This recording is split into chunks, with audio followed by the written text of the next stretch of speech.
Is that not crazy? I'm going to go lead one of the highest performance teams on the planet Earth just because I have a diploma. I am a performance coach, essentially. Grew up in North New Jersey, grew up in a broken family. People are interested to learn from people with different experiences. Like you, I love your story. A diploma can take some young kid who's in his 20s commanding over 40-year-old men who have so much experience, and you always hear it from the enlisted men's side. I'm curious your thoughts on that. Leadership is way less exciting than that. Your job is to empower as a leader. Your job is to set the conditions as a leader. They like to lord over their teams, and it's not an effective way. I think if you overvalue those, over prioritize those, you miss opportunities and you're focused on the wrong place. And guess what? Once you get your team together, you're pretty much done. I think the biggest problem I've seen in society is we like to judge things we know nothing about. All right, brother. I just want to thank you for joining me, and I want to welcome you to the show. I just want to take a moment for everybody to know who they're talking to and what's going on. So maybe you can take a moment to introduce yourself to the audience. Yeah, how you doing? My name's Tom Chaby, C-H-A-B as a Bravo Y. I am a performance coach, essentially. Grew up in North New Jersey. Grew up in a broken family. Why is that important? It's important because it kind of drove me in a direction I had no idea I was going down. I was always searching for relevance. I wasn't looking to be a superstar. I wasn't looking to be really anything other than an integral member of a team, a family. I had no abuse in my family or anything like that. I just didn't have this. So I went looking for it. And the first place I could find it was in sports. I was marginally okay, average probably at best. I didn't have the dad throwing balls at me. I have two boys, sophomore, junior in high school. And if I've thrown less than 1,000,000 balls at them, I would be surprised. And I didn't get that. So I had to become a more relevant member of my team, look for things that would separate me from the people that had those tangible, shiny skills that coaches look for. And I think people look for those type of things in life in general. And that's my journey. And I found it in sports. And then I was able to elevate, become a captain of my team. I'd play in college, and then I didn't have that connection again. Then I found it in the military, and the journey really led me down a different road than most. I really have gravitated towards the intangible. So with that, I'll pass the ball back to you. Well, you kind of glazed over this whole career that you had as a Navy SEAL commander. I'm curious if you want to just touch on that a quick bit. Yeah, absolutely. And so after college, where I did great Division III football, and I skied competitively, I went looking for my next place of relevance, and I found it in the military. I went in to be Maverick, Top Gun, the whole movie. And the recruiter, I give her amazing kudos because she asked some very, very insightful questions that I didn't contemplate. She wanted to know, why did I want to go into military? What was I looking to get out of the military? And after being thoughtful, not for a couple minutes, not for a couple hours, but for a couple days, she came back and said, I've really given your quest, if you may, some thought.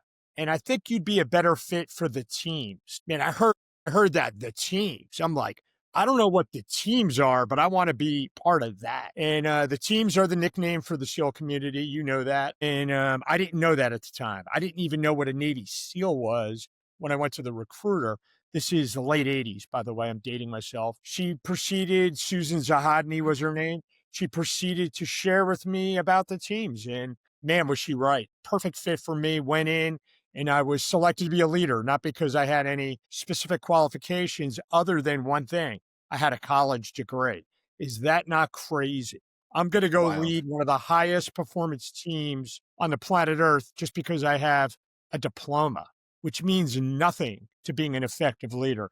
But it's a prerequisite, a qualification to separate you out of the pack, I guess. I think it's a flawed system, but that's another story. I went in and I was a horrible leader. I was an ineffective leader. I didn't know how to translate strategic guidance into tactical tasks. I didn't listen well. I didn't delegate effectively. All these things I would learn ultimately. The one thing I did extremely well is I embraced mentorship and leadership. And when somebody would pull me aside and give me some recommendations, I listened. I truly listened. And then I asked good questions as well. And I was given the opportunity to lead 4 men. I did marginally okay. Then they blessed me with bumping that up to 8, then 16, then ish, 50-ish. And then it would go from there where ultimately I'd be a commanding officer, task force commander in Iraq, leading 500 people at one time.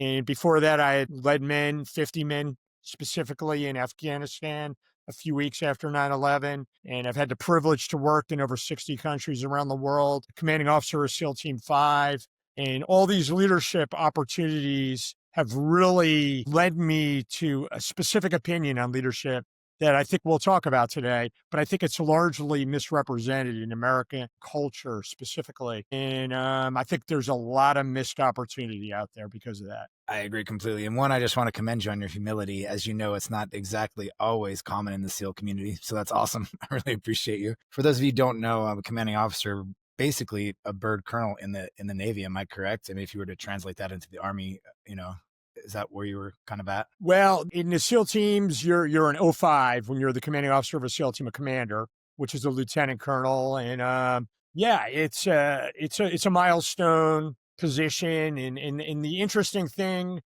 and I love paradoxes. I'm like obsessed with them because they're so true, and I hope we talk about them. The paradoxical nature of performance optimization is lost largely on most coaches in the sporting world, most leaders in corporate America, and they miss opportunities there, hugely miss opportunities. But I was, because probably I wasn't gunning, as they say, to become a commanding officer, I was gunning to be a relevant member, an effective member, and bring value to my teammates. And ultimately, that's why I was selected. At least I'd like to think so. Why I was selected to be a commanding officer, and it's a huge honor. It is. I'm humbled by that selection. It's a hard job because everything rests on your shoulders. The burden when you're downrange overseas, for me, I was in Fallujah, and I had forces throughout Iraq, up in Mosul, Basra, out by the Syrian border, over by Iran, all over the place. And if something went wrong, it was my fault. If something went right, my team would get the credit, and they deserve the credit. And I was blessed. I had amazing teammates. They never let me down. Sure, we made mistakes, but they bought into our vision, and they crushed it. I was blessed. Nobody died on our deployment. And we were able to eradicate, I don't know if that's the politically correct verb, known nefarious actors, surgeons, terrorists, whatever you want to refer to them as. We were able to pull them off the battlefield, ultimately saving lives and creating stability. I love that, man. I was just thinking about one thing. We've had many conversations, you and I think the number one thing we always go back to is that paradox. And so, as you know, I'm writing that book, and the whole premise of the book is the dichotomy of everything, which is basically a paradox. So we'll get into that. But I do have a question for you that I think would be a unique for me as well as the audience to hear. Is you always hear from the other side, and I think it's very interesting, and you said it yourself, that a diploma can take some young kid who's in his 20s commanding over 40-year-old men who have so much experience. And you always hear it from the enlisted men's side, but the officers you never hear from. And I'm just curious your take on that whole process, because I know that, my friends who are operators, that are sergeants, and they're like, when you get a good officer and he's awesome, he pretty much goes, this is your team, man. How do you want to do it? And he gives you guidance and support, but he respects your position. I'm curious your thoughts on that. Yeah, I agree with the characterization you just shared at the end there. And, as a leader, when you're selected to be a leader, I mean, you look, historically through the movie world, how they portray leaders in the military, and particularly they like to, Patton, MacArthur, this grandiose cult of personality who lords over their people. Leadership is way less exciting than that. Your job is to empower as a leader. Your job is to set the conditions as a leader. I work a lot with elite sports teams, college and pro, and a lot of the big coaches out there. They like to lord over their teams, and it's not an effective way. It makes no sense to me. It's an ego thing, maybe a misunderstanding thing, probably a combination of the two, absolutely. But they miss opportunities because as a leader, your job isn't to do everything. And guess what? I used to think that back when I was an ensign, and that's a year one officer. And I was blessed with a chief. We would routinely have training, and he would say things like, everybody can leave but the ensign. And, I was the ensign, and he would mentor me with quotation marks, and share with me that, hey, sir, that's not your job. Your job is to do this and this. Our job is to do this and this. And that's where I really started to develop my definition of expectations, expectation management, and, team dynamics in general and team effectiveness specifically. And when people misunderstand their role, it's ultimately going to lead to dysfunction. And dysfunction leads to performance suppression. And I don't know about you, but I like to dominate. I love to optimize. And I want to take whatever talent I have on the team that I've been blessed to be part of. Listen to the way I'm characterized. Not the team I'm leading. Yes, I'm the leader. Got it. But I'm part of the team. I'm not the team. And, yes, ultimately there may come a moment where whatever I say is gold and you have no choice. And that's in those rare instances, life or death, battlefield, expediency, things of that nature. Sure. Super rare. Even rarer now than it was in Desert Storm, which was rarer then than it was in Vietnam, and going back through history. So I think as we become more reliant on technology, the role of the leader has changed as well and morphed. Yeah, I agree completely. And it's beautiful to hear that from somebody like you who, you did date yourself a little bit, right? You come from that generation that's like, kind of rule over people. I remember my dad always making me watch Patton.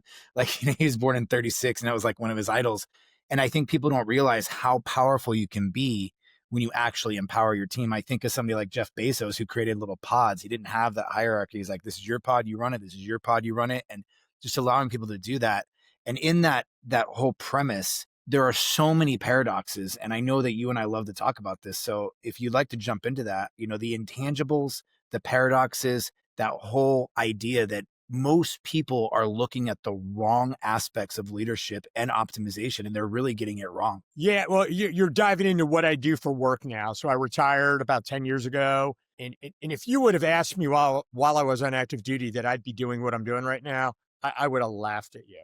But one of my final jobs in the military, I was selected to be the deputy commander. We don't call it that, but you're essentially the deputy commander, the number 2 of Naval Special Warfare Center, which is SEAL University. We had 60 plus, I think we had 63 at the time, courses of instruction in BUDS, basic underwater demolition SEAL training was one of them. Leadership training, sniper school, improvised demolitions, all these different courses in laser safety, things that people would never even contemplate. Toward the end, and this is an interesting story, I was a big part of the leadership development pipeline, and in the commanding officer, Captain Bill Wilson, phenomenal leader, and he embraced everything we're talking about right now. He'd be like, hey, Tom, you have a portfolio, I have a portfolio. We'll come together, we'll commiserate, cooperate, communicate, all the C words, but get after what you do. And at one point, the Admiral asked me, hey, Tom, can you do something for me this weekend? And what are you going to say? And I'm like, what do you need me to do? He's like, I would like you to go up to Palm Springs and present that leadership talk you put together. I'm like, oh, all right. Yeah. Who am I giving the talk to? And he laughed at me. I go, you're not going to tell me? And he goes, here's a guy you're going to link up with. Go link up with him. I'm like, all right, great. So I go up there and link up with the guy. I go, hey, who am I talking to tomorrow? And he laughed at me as well. And then I found out the next day who I was talking to. And in walked into this small room, a small group, 4 or 5 clearly executive level folks, with the leader being the tell there. It was Bill Gates. So I'm presenting a leadership talk to one of the most successful guys in history. And at the time, I Googled it, the dating, and I validated this. He was the wealthiest man on the planet Earth. And during my talk, it was so awesome, Mark, I had to correct him. And as I'm correcting him about the way he phrased something, I'm like, hi, Tom Chaby, I'm correcting the wealthiest man on the planet Earth. But the thing I realized then was we have a platform, a unique platform, because leadership isn't like this option when you're in the military, particularly when you're in special operations. If you get it wrong, could result in very consequential scenarios. And life or death, strategic importance, all these, the repercussions, the secondary and tertiary impacts are immense. So I asked Mr. Gates, and he said, "Please call me Bill." "Please call me Bill" said, when I asked him, "Why would you want me to come talk to you?" I was a young six, a captain at the time. And he's like, "Well, I like to improve. I like the concept of aggregation of marginal gain, Kaizen, continual improvement in Japanese, great concept." And his rule, I think it's rule number 10. You can Google this, Bill Gates's rules for life and continual improvement, challenge yourself. I think it's number 10. He wanted to understand leadership through the lens, through the eyes, through the experience of somebody that was doing it for life or death. What were you thinking? How did you prepare? How do you look at the definition of leadership, like we opened this whole talk up with? How do you do that? What does it look like? And then he asked some great questions, just like my recruiter did. And there was another gentleman there, Dennis Washington. And Dennis Washington, nobody would know him unless you're in the business world, was one of the wealthiest leaders on the planet Earth as well. And he's like the mining guru from Montana. He has since passed away, but he asked great questions as well. And it was a phenomenal. I was there all weekend. It was a fantastic opportunity for me to see, wow, people are interested to learn from people with different experiences. Like you, I love your story, Vegas, some dysfunctionality, like you and I have that in common from our youth, and, working in the wrestling world, which, you talk about alpha dog type A, you lived it just like I did. But how do you function effectively in that environment?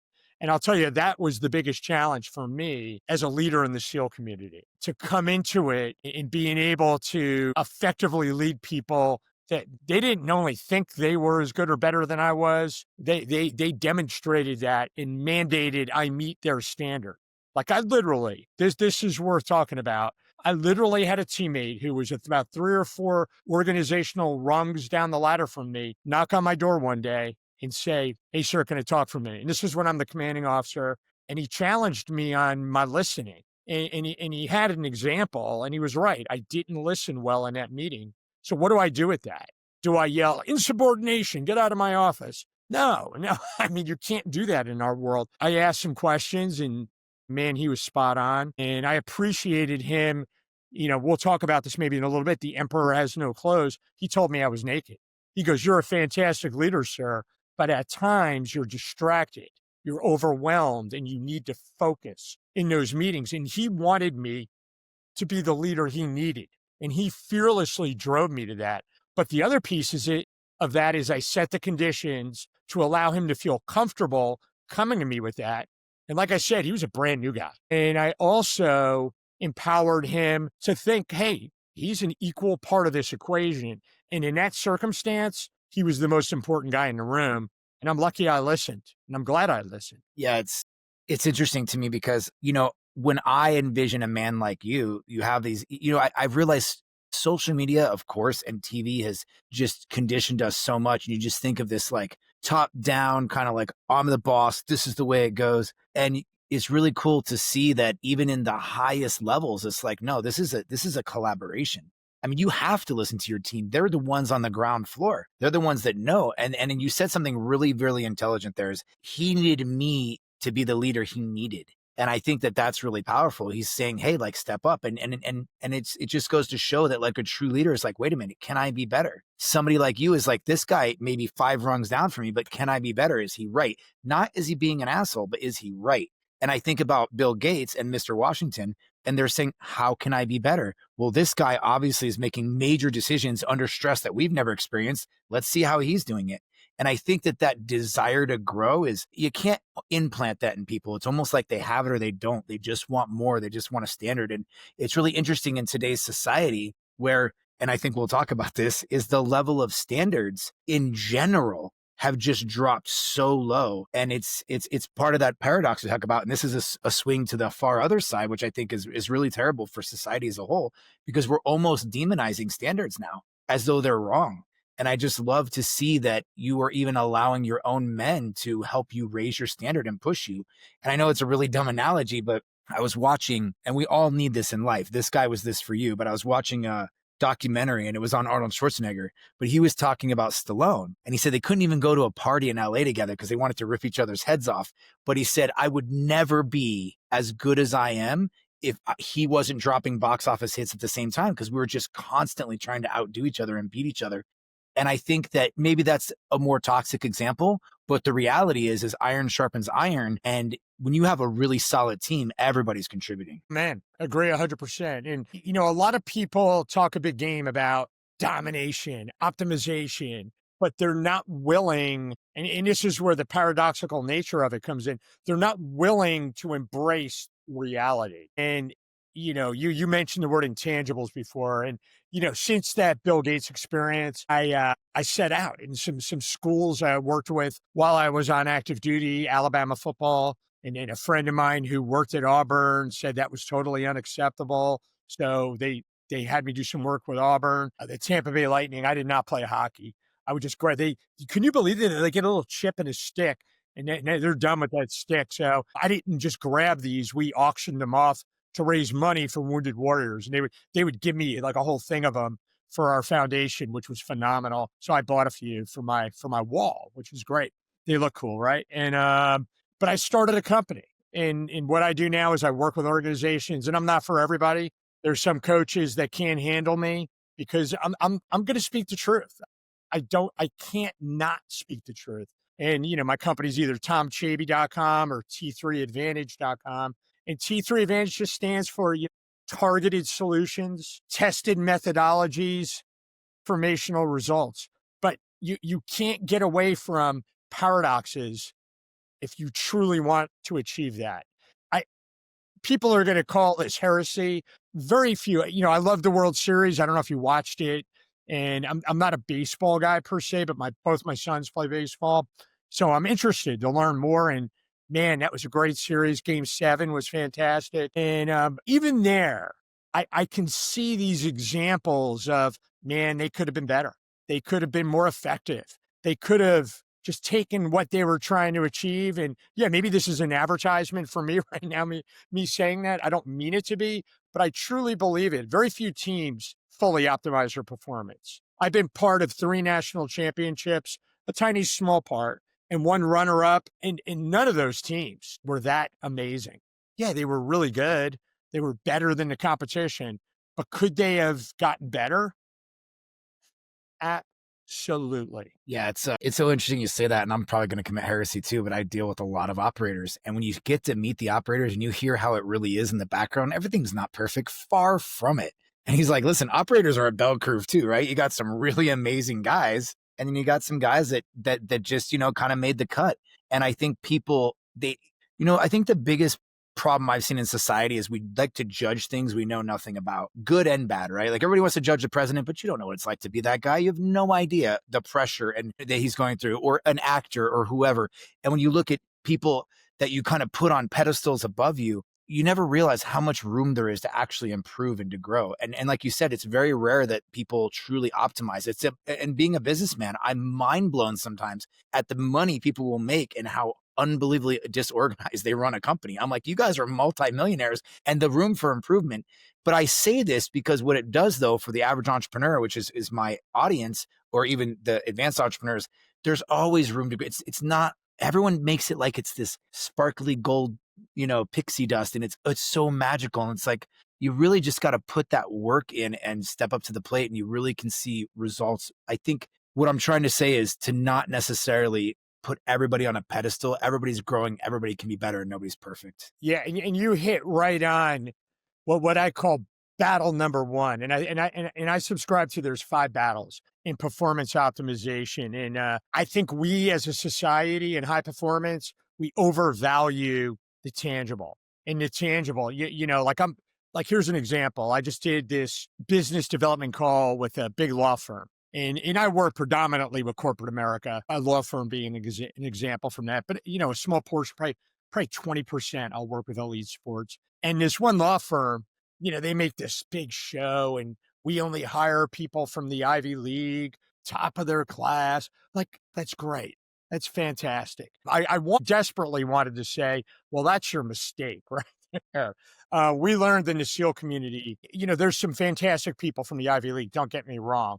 But just because you went to the Ivy League doesn't make you the best. It means you studied the hardest and you have good grades. That's all it means. Just because I had a college degree doesn't make me a great leader.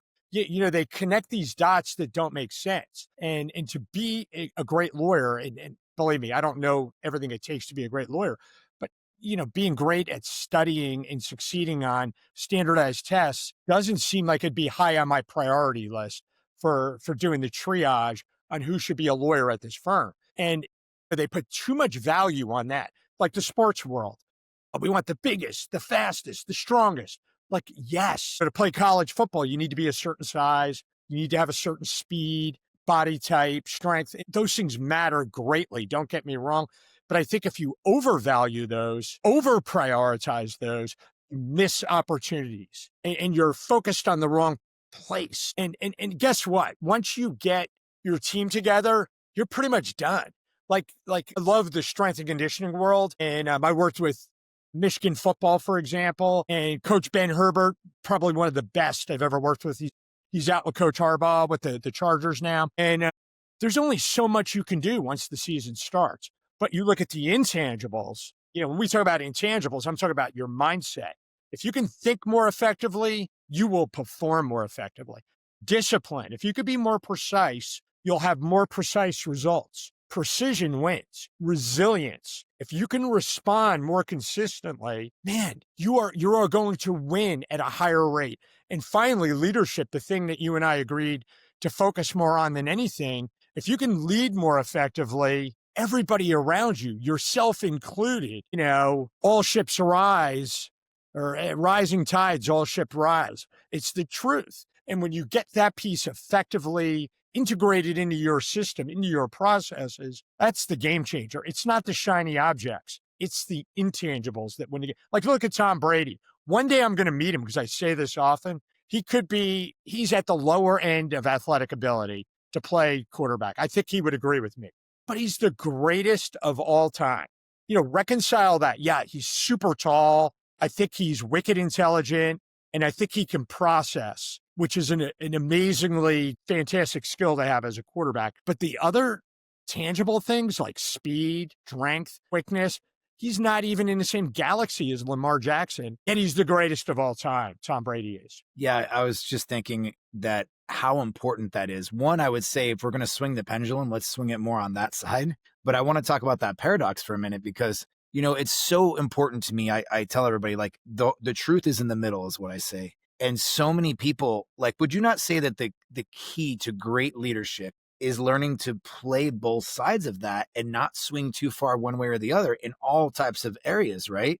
Like, for example, the young man that came in to talk to you in your office. Yes, you have to have boundaries. Yes, you have to be a leader. Yes, he has to know his place. But at the same time, yes, you have to be empathetic and you have to listen. And so that's a paradox, right? It's a paradox that, you're looking at like, yes, we need to have you be at least a certain athletic capacity. You got to be able to lift this much, run this fast, do this. But we also need your brain to be sharp. We need you to think. We need to change your mindset. We need consistency, right? And so I think when I look at leadership, I try to tell people, like, this is a game of learning how to play both sides, stay in the middle, and also know when sometimes you need to swing that hammer or that pendulum to one side or the other, because sometimes you have to. Sometimes you got to be the Lord, right? And be like, this is the way it's going to be. But most of the time you're trying to manage all those pieces. And I think that nuance, I'm just going to be honest, it's fucking hard. It's really hard to do because especially as men, it's so easy for us to just go, okay, this is our box, cool, done, compartmentalize. The real genius, the powerful people, they're the ones like a Bill Gates who can be an absolute richest man in the world and say, hey, I'm humble enough to say, hey man, tell me how to do this better. Like, that's my opinion on paradox. I'm curious yours. Yeah. You have to have a little branding tagline for everything these days. I call it the paradox of performance, and you definitely hit the nail on the head. And, I call it tickets to admission. Like, it was amazing at Michigan for recruiting. Like, they have body types for each position. A defensive end, there's this thing called Marfan syndrome. You can go Google it. Like great swimmers. Michael Phelps has Marfan syndrome. I don't know how tall he is, but He 6'3" or 6'4" or something like that. But his inseam is that of a much, much shorter person. So he has short legs and a long body. So that long body creates the planing effect. And then his arms are like that of somebody who's 6'8" or 6'9". And the defensive end, you want them having long arms as well. And while a running back, you want them to be a different shape, a quarter on and on and on. And yeah, there are tickets to admission. Got it. And yes, there's exceptions to all the rules. Baker Mayfield's a great example. Like the guy's pretty normal. Russell Wilson's even better. I used to be 5'11". I'm 5'10" now. I've been with Russell. I've spoke with Russell out in Seattle years ago, and I was taller than he is. And, he's a big dude. He outweighs me by 20 pounds, but he doesn't have the height. I don't know how he sees over those linemen, but that's the key. The paradoxes of performance. Like, here's one. Like, slow is fast. Like, no. Fast is fast. If you're fast, whoa, what are you talking about? And when we do things like our transition drill from our primary weapon to our secondary weapon, if you try to rush that, you're going to be slower. Where if you're willing to be smoother, and the paradox of it is screaming for you to be smooth, not screaming for you to be fast, because speed comes. And I've worked with some pitchers, and one of them in particular in the major leagues, he was like, when I try to throw the ball 95, I can barely reach 90. But when I try to throw it 90, I can't keep it out of 95, 96 range. And it's a paradox. How do you reconcile that? But it's real. Coaches, I believe, don't pay enough attention to these paradoxes. Like another paradox that I think is real. Like the more you focus on winning, the more that will contribute to you losing. Like, think about it. It's the truth.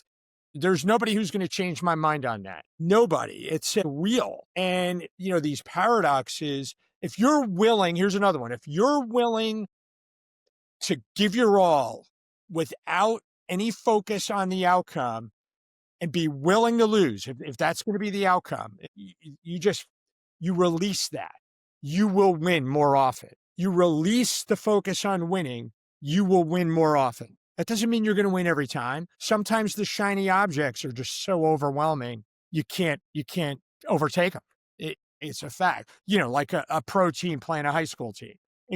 There's nothing they could do. This doesn't come into play there. It comes into play when there's some parity. It comes into play where even I'd rather have the team that's a little bit less with the tangible. That's why if I were a coach, I'd be going after 3 stars. I'd be looking for those guys that didn't get looked at as much. I'd be like, you come to me, baby. Come on, come to my team, and we're going to get you into pros. We're going to make you the next Tom Brady. Like, I met a young lady recently, and I was talking about this very topic, and she had season tickets when her and her dad would go to all the Michigan games. They used to boo Tom Brady. They thought he was horrible in college, but they think he's the greatest thing since sliced bread now. But the paradox of performance, it's real. Yeah, it makes me think about, something I had written down is I talk about something called leading and lagging indicators. And the lagging indicator is winning. That's the end goal. But you're not focusing on what's going to get you to winning, right? It's like, oh, I want to drop 20 pounds. Okay, great. But no, I'm going to do 20 minutes of cardio 7 days a week for the next 3 months. That's a lead. That's like a leading indicator. And I think that's what you're saying is to focus on what actually is important and to, just turn it back to the whole slowing down to speed up. I'm working with these young startup entrepreneurs. They're usually in their 20s. And I'm like, listen, man, slow down. Because if you slow down, it's not just about slowing. It's not just about speed. If you build fast and you don't build correct, you are building on a house of cards. And that will crumble. Put one thing into place and then another thing, because you have 2 options. You can build it, watch it crumble, learn your lesson and go back and fix it, or you can build it right slowly and methodically the first time. Yes, you need speed, but how much speed? When I was shooting, I'd run courses and I had one of the guys, a Team 5 guy, he was a sniper. He was my coach. And he's like, listen, right now, all that matters is that you do things right. Then we'll pick up the speed later. If you can run through this whole course and beat my time, but did you hit anything? And I think that that's the key, is really understanding that slowing down allows you to create the structure to then turn up the volume, right? Yeah, no, absolutely. And, there's a great book out there called Talent Code, and Dan Coyle wrote it. I got it laying around here somewhere. I got stacks of books surrounding me right now. And in the book, they talk about this substance that's in our body called myelin. And myelin wraps itself around our cells. And in fact, when they did the autopsy of Albert Einstein, he had all this whitey substance around his brain, and it was myelin. And they didn't know a whole lot about it back in his day and age. But, think of the groove in the record. I hate the phrase practice makes perfect. That's a bunch of bullshit. No, perfect practice makes perfect. And, most people practice at full speed. Now I'm going to go back to that example. We're on our primary weapon, click, and you and I both know you hear that noise click. That's not a good thing. That's either you have a jam or you've run out of bullets in that magazine. And you want to go to your secondary weapon, particularly if you're in an active firefight in that moment. And we would do it this slow. Click. Nope, wrong angle. Okay, come on, shake it off. Click. And we would do it time after time after time after time after time after time. And it's amazing. And a friend of mine who does what I do for a living, his name's Rod Olson, and Rod's a mentor. And it's interesting, the SEAL community, we embrace mentors from outside, just like Bill Gates. We don't want, the SEALs don't want to hear from another SEAL. Like, they never asked me to go talk to him. And I actually think it's appropriate. They go to a guy like Rod, and Rod was one of the architects, or he was connected to the Appalachian State football program, and he works with quarterbacks. He's written some great books, and he met Mike Schmidt at one of those celebrity golf outings. And he asked Mike Schmidt a question. He's like, "Hey, Mike, what's the difference between you and somebody else that made the major leagues, played third base just like you did, maybe had more physical, more of the tangible things?" I mean, Mike Schmidt was pretty impressive, but there's some crazy juggernaut athletes in the major league. What's the difference between you and them? And why did you make the Hall of Fame, win a World Series, and multiple MVPs? And he didn't even flinch. He just said DBW. Rod's like, DBW? What the hell is DBW? And he goes, doing boring well. The concept of being willing to do boring well. Like, imagine throwing a ball against the wall. You like the sound effect? Love it. Not doing it hundreds, thousands, doing it tens of thousands of times and iteratively getting better and better and better and better.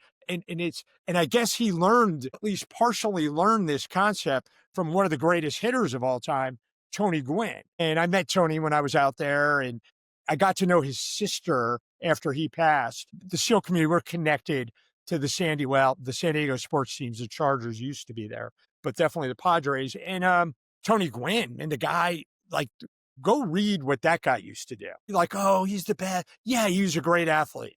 Like, he played basketball in college.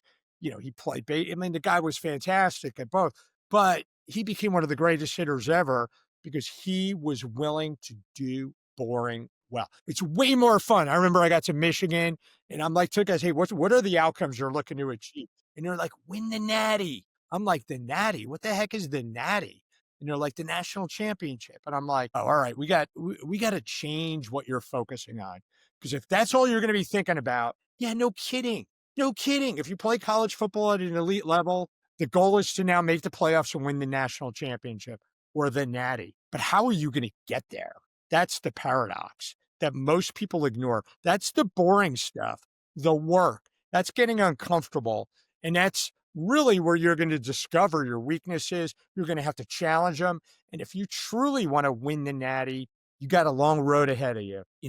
You brought up something that made me think about is so many entrepreneurs. I noticed they've been in their 30s saying this, or in their 20s, and you and I are both, much older. And, it's interesting because they keep saying you're running out of time. And in one regard, I really do agree. Like, time is short, go all in.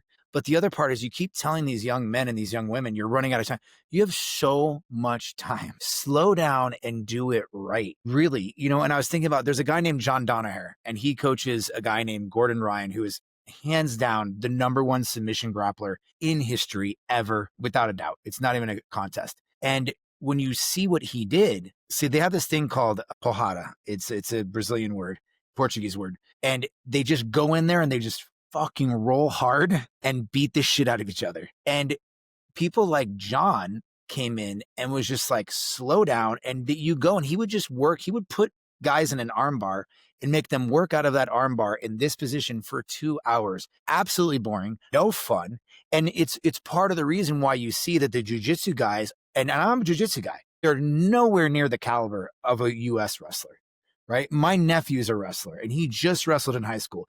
And the level and caliber that he has compared to a regular jiu-jitsu guy in different realms is because they just repeat the same damn drill over and over and over. And I'm not going to lie to you, it's boring. Absolutely. It is totally boring.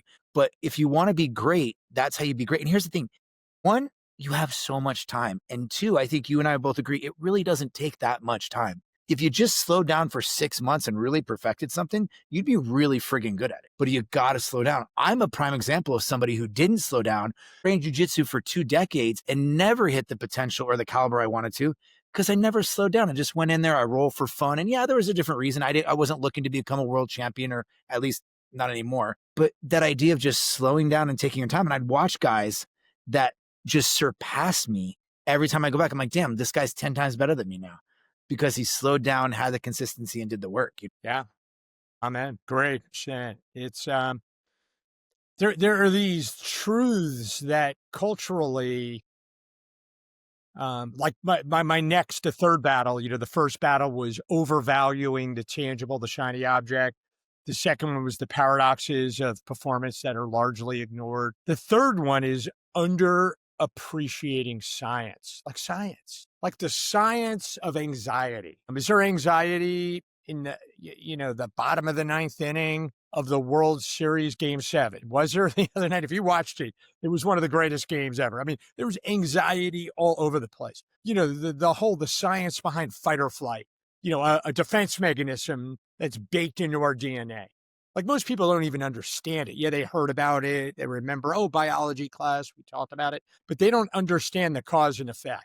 And like, to me, it's like, how could you not understand that? You want to perform at the highest level. You want to perform under the most pressure that we can manufacture through sport. And you're not going to understand how to navigate that. That's great that you have all the tangible skills, but you don't know how to think the right way, most effectively, to navigate that and thrive in that environment. Guess what? Tom Brady understands that. That's one of his hallmark game-changing competitive advantages, without a doubt. Went back, and this is, the response piece that I talked about before. I guess when he was down 21-3 at halftime in Super Bowl 51 against the Falcons, he didn't even flinch in the locker room. And I wasn't there. I've talked to a few of the people that were in that locker room. I worked with one player on the team, and he apparently came in and said, "Hey, we're good." Really? You're down 21-3 if you didn't look at the scoreboard. No, we're good. We did not play our best. All we need to do is come out in the second half and win one play at a time. Process over outcome. I love that philosophy. John Wooden, Coach Saban embraced that as well. And it's real. It's real, but not everybody can do that. Most people aren't taught to think that way, and it's boring. They just want to think about the outcome. Hey, like those 30-something-year-old entrepreneurs, they just want to get the big payday, the liquidity event, the money, the notoriety, and the apps and all that. It's great, but you don't get to the end by focusing on the end. You get to the end by developing a process, focusing and sticking to the process, and iteratively that process to make it more and more effective over time. I agree 100%. Speaking about the end, or maybe in my opinion, what the end goal is, and I think yours too, I took some notes that you had sent me, is, just the idea of shared values, identity, like accountability, empowerment, the whole cultural piece, the whole environmental piece. Like, to me, that's thriving. Like, cool, it's great to hit the big payday. It's great to have recognition. But, all of those pieces around values and vision and structure and culture. I'm just curious your take on all that. Yeah, identity is critical. It's everything. I was speaking with a young man this morning, a 5-star quarterback. He got Sports Illustrated Comeback Player of the Year last year in high school. Just a super kid. And we're talking about his now road in college, a freshman. And like, where does identity come? Like, the coach is going to have a perception of him as a player, as a performer. And whatever we're trying to do, wherever we're trying to do it, the people that are judging us ultimately are going to have a perception of us from who we are. And, who you are some of the time is who you are all the time. That's a quote I hear thrown around a lot. I agree with that. But who are you? How are you going to respond in identity? Simon Sinek, I spent some time with him. He has a relationship with the SEAL community. And, he doesn't just use that for his branding and marketing. He came in and spent a week in Coronado, and I got to go there, and he helped each of the entities out there. He helped us develop our why, like why we do what we do. Who are we? How do we want the outside world to see us? And these things are important. They're critical. And, there are people that have made careers out of their identity. Like, I love John McEnroe, and a lot of the younger listeners aren't going to know who he is. You might not even, but I'm assuming you do. And John McEnroe was a great tennis player back in the late 80s and 90s. And I used to be a tennis aficionado. I loved the game. I played recreational. I played competitively. I got up to a pretty good level. And it was fun, but I was always asking questions about these juggernaut players. And most of the people, the insiders said, like, John McEnroe was probably maybe skill wise, the shiny object wise, maybe top 50 in the world. Yet he was ranked number one. And he had this identity where he would create adversity. Like, he would just unbelievable drama. He would take his racket. I could see him swinging and, his water cup, like hitting it. That's a point penalty, the umpire said. And he didn't care because he was creating this new environment, and he was a bad boy, and it was part of his identity. And then the other people couldn't handle it.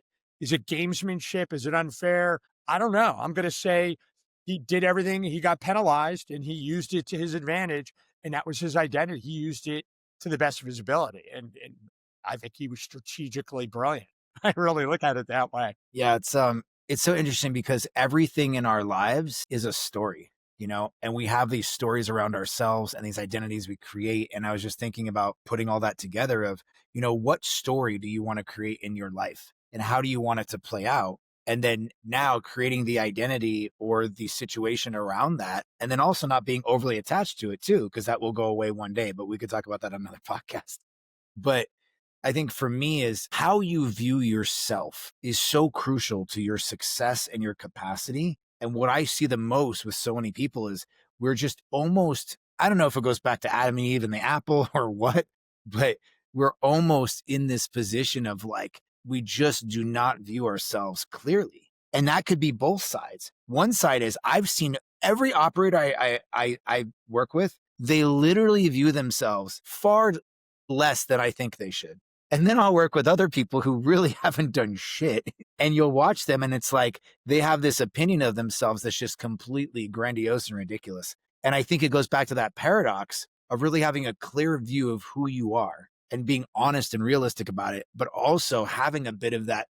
I tell people all the time, when I look at some of the greats, I was a fighter. So I look at Tyson, I look at Muhammad Ali. These people created, Mike Tyson was like, I knew I was a world champion at 14 years old. Like, it wasn't a question in my mind. That delusion is so powerful if it's managed properly, Yeah, and I want to be clear here. I was just typing on my phone, not because I was looking at a text message or something. I was Googling the definition of a great concept. Self-efficacy is the belief in one's own ability to succeed in specific tasks and goals. And the definition goes on, but that's essentially like confidence. It's more than that, though. And the story that I love the most is the 4 Minute Mile, breaking the 4 Minute Mile story. Back in the early 50s, it was 1954 to be precise. There were a bunch of great mile runners, and their times were all like 4:05, 4:03. And there was one runner, John Landy, from Australia, and I believe his time was like 4:02, 4:03. And a reporter asked him, said, "Hey, John, do you think you'll be the first to break the 4 Minute Mile?" And he would have been the one everybody thought would do it. And he said, "I don't. It's humanly impossible. Like, our body can't handle it. I think we've really maxed out. I'm like right near, like, what an arrogant statement. I've achieved the most of any human that any human could achieve." Like, I never thought of it that way till this moment, but it is. And they were like, wow. And you can go find the article, and it's out there still from 1954. And then they interviewed this other guy, John Bannister, who was a medical student in England, and he ran the mile, and he was pretty good. He wasn't as good as John Landy. Yeah, I think his time was like 4:05, 4:06 or something like that. Still pretty darn good. And they asked him, and he was like, well, I don't know if the conditions are perfect. I had the right guy as a rabbit getting me out there and pacing me at the beginning. And they would do that in some of these races, apparently, which seems like cheating to me, but that's another story. He's like, yeah, I think if the conditions were right and I was hydrated and well rested, the competition was, yeah, I could break 4 minutes. And guess who the first person to break 4 minutes was? It was Roger Bannister, the guy who had self efficacy. John Landy did not have self efficacy. But the really cool part is like 3 weeks after Roger Bannister did it, John Landy did it. The guy who said it was humanly impossible. And I mean, it really validates the whole concept 100%. And, your identity, how you look at yourself, how you look at the situation, how you perceive the route to get from point A to point B, and what you're willing to sacrifice to get there. Most people, they talk such a big game about want to win the natty, but they're not willing to do boring well. They're not willing to do all the things that it takes to truly succeed. Yeah, I don't think people really have any idea what it really takes. I mean, I think what's the buds rate? 60%, right? So you got this whole percentage of guys that really went in there thinking I'm going to do this. And I don't think they were losers. I mean, it's one of those things where people have no idea what it really takes. But what I've learned from confidence is true confidence for me is believing myself enough to know that I can handle what's coming my way. And if not, I will figure it out. And I think that that's such an important component of confidence. And what I want to point out to most everybody is, especially a lot of these young men in their 20s and 30s, I mean, you don't develop confidence until you grow through hard times. And I see so many people, they just never experience really hard times. You know what they say, calm seas don't make great sailors. And the reality of that is so true. And I think that when you look at a person who's just sitting there and they're calm as calm can be, and you're like, how the hell is that person calm in that scenario? Look at their life. And so I think on the other side of everything we want is all the things we don't want to experience that develop that. And I got to be honest, it's been very challenging, and I've never gone through any type of training like you have. And I don't even honestly think I would make it, to be dead honest with you. But what I will say is I've gone through enough life experience and hard things to be able to have confidence that I will figure things out. And I would be like a little baby child if I didn't experience all this stuff that was honestly terrible, like so hard. But I think that's where a lot of the confidence is forged. And I'm just curious your thoughts on that. Yeah. I mean, we all have our own life journey, life experiences. And, I can't imagine, back to the John Landy, Roger Bannister, they had different experiences to get to where they were. But you know what I think is interesting? They had different objectives. Like John Landy wanted to be the best runner on the planet Earth. He was a full-time runner. He wanted to win the world championship, the gold medal. And I'm sure even secretly he desperately would want to break the 4-minute mile. While Roger Bannister wanted to be a doctor. Like this was like the side gig for him, running. Yet he became one of the most famous track athletes of all time. And I think that the burden of focusing on an outcome is lost on a lot of people. Like, we're going to win the net. Like when you're the perennial, like it's pretty impressive the Dodgers won because, you're going to win. You're the best team ever assembled that money could buy, all this stuff. And they backed it up and they almost did that. They really shouldn't have. In my opinion, the Blue Jays should have won that. I personally think they could have done a couple things differently, but I'm not a baseball expert, so I'll get back into my box. But, your journey, your identity, self-efficacy, the processes you surround yourself. And this goes back to what's the role of a leader? The role of a leader is to help orchestrate all these things for your team, to keep your team on track, to tell the emperor, that best player, hey, you got no clothes on right now. Hey, you're arrogant and your arrogance is costing us. I got it. You're the most talented, gifted, shiny object guy on the planet Earth, but this is a team sport. And you can just shoot every time. We're not going to win. Talking basketball or whatever sport you want. There's an example. Corporate boardroom. There's an example. And the leader's job is to set the conditions. The leader's job is to hold people accountable. And holding people accountable isn't about good, bad. Yeah, maybe there's a piece for that. Like you showed up late. That's bullshit. No, it's more about effective, ineffective, setting expectations. You're either effectively meeting them. The standard is the standard or you're not. That's it.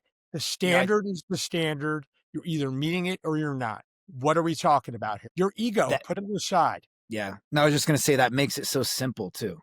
Like, this is the standard, follow the standard. Are there some deviations at times? Sure. But 95% of the time, this is what it is. And I tell people all the time, a real CEO, because I consider them the leader of a company, their job is to manage people. And what I mean by that is, do you have all of the resources you need?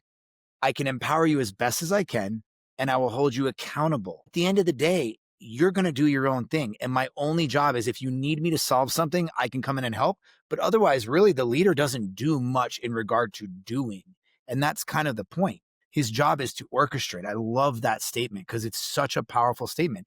And I think that leaders get caught up in this idea of doing, and they don't learn their job is to orchestrate. And one thing I'm going to put in my book is, in this world of AI, it's going to expose a lot of fake leaders, because if all the AI are doing everything and you don't really need to do so much, you'll have to lean more on that humanity style of being able to listen and talk to your people and orchestrate and connect. And I think the future of leadership is going to be more important than it's ever been, because all of the way leaders hide will now be exposed. And they will really have to step into the depth of their intangibles, because their tangibles will actually become more and more irrelevant, if that makes sense. It does make sense, and I've never looked at it that way, so interesting.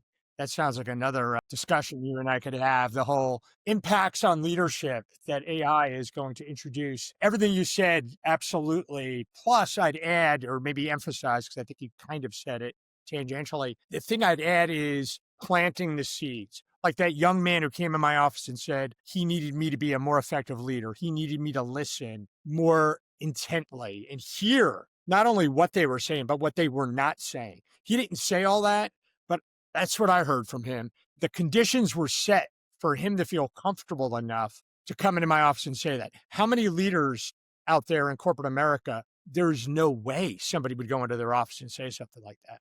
And I learned a lesson there that my job is to set the conditions for my people. And I was an aide to a 4-star general for a year, Brian Douglas Brown, SOCOM commander. And what a cool job that was. And I'm going to be my commanding officer position after that. And I said, what's your advice? And he said, know your people, truly know them, have meetings with them, understand what motivates them, understanding what their objectives are, understand what they expect of you. Like, he said all these things to me, and he was spot on. And I will tell you, if I did 2 things really well as a leader, when I was a young guy, I listened to all those mentors that told me how it was. The second was when I was a commanding officer, I had a meeting with every one of my guys. And we're talking 168 SEALs fell underneath my leadership position. I met with every single one of them, plus the staff personnel on the team. It was brutal. And I gave them a list of 10 questions. If you were a king for a day, all these things. And I'll tell you what, I learned more about each teammate, but I also learned more about myself. And I mostly learned what they expected from me. And that's where I was like ready to go. The conditions were planted. I gave them the opportunity to openly and candidly share with me what they needed and what they expected. I'm going to wrap this up with a very important point you pointed out. And it's like, can you hear what's not being said? And I think that is the intangible that makes a phenomenal leader. And growing up in the restaurant industry is, can you anticipate the guest needs? So when I look at that, it's like, can you hear what's not being said? And then can you anticipate what's needed? Those are the soft, intangible skills of a leader that are so rare and so powerful, and they make intuition so important in this game. And I think that's just amazing. So I appreciate you pointing those out. If you want to say anything on that, go for it. But I want to ask you as well, what's the best advice you ever received? Was it from the general? Was it from somebody else? Yeah, the general gave me 2 pieces of advice. The one I just shared with you. The other one was like, find yourself completely candid and fearless, number 2. And I wasn't meaning my executive officer. I was meaning my master chief, my senior enlisted advisor. And I had a choice to pick. They give you, as a commanding officer, they give you a choice of a few people. And there was one guy on the list. And this Big Daddy Bose is his name, Rob Bose, and I think the world of him. And I had to be part of a captain's mass with Big Daddy Bose in Guam when I was the executive officer there, because Big Daddy Bose fearlessly held one of his teammates accountable, and it got a little physical, not on his part, but on the individual's part. And he took total ownership over his actions, but he stood by his actions as being required. and he was fearless. And I said, I want him. And that guy, man, he just, hey, sir, keep it to three things because I can blabber on for hours. But his best advice was he just kept me on track.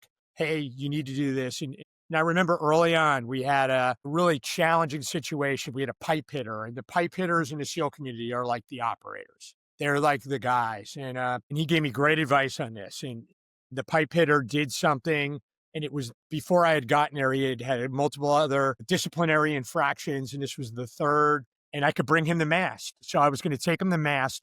But in the military legal system, UCMJ legal system, he can decline that and ask for admiral's mast. So he can just jump right over me and go to my boss. And that's what he did. And then I'm allowed to deny that, which I did. And what I did do though is I had an open captain mast with an empty seat, and he was not there. And I went through all the infractions, and it was probably one of the smartest things I did because this guy was looked upon as like the guy, the leader, the bearer of the standard. And he was the wrong example. He was a good guy, a good person, but he was not the young man our team needed to be following. By exposing everything transparently, I set a new equilibrium in the team. And after that, I had 4 other pipe hitters come in my office. Hey, sir, thank you for sharing that. We didn't one by one they came in.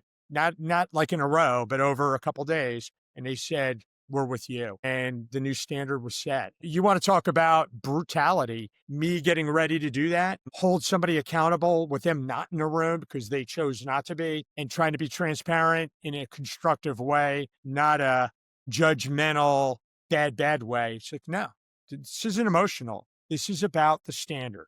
This is about expectations. And this is how we're going to move forward as a team because it wasn't about me either. It was about us, everybody in the room. I was just going to end with, leaders are chosen, and you kind of earned your leadership in that moment. I think is beautiful. And then you said, with the standards, I think it's so powerful because if you have vision, values, mission, standards, everything else just falls underneath that, and it makes life a hell of a lot easier. So, well, I appreciate you, brother. Thank you, man. Same here. Great talk. I look forward to getting together in person sometime soon. 100%.